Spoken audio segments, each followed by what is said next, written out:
මහත්තයා මහත්තයා අය කවුද? අය මොනවද වනේ?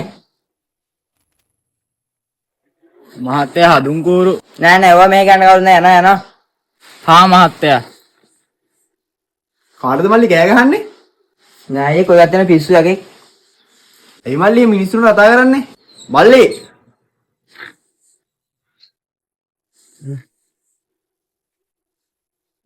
එයි මල්ලි වට මොනවද ඕනි?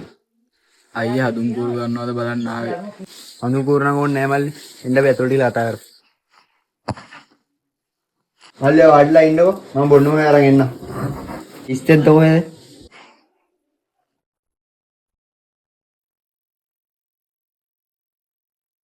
ආමයි.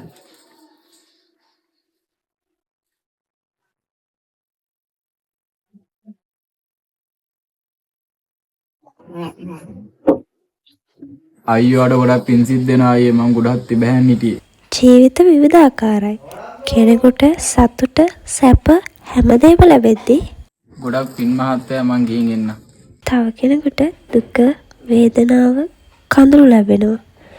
ඉතින් අපිට පුළුවන් නම් කෙනෙකුගේ දුක වේදනාව බඩගින්න තේරුම් අරන් පුංචි දෙයකින් හරි උදව් කරන්න ඒක අපේ හිතවලට ගොඩාක් වටින දෙයක් වෙයි.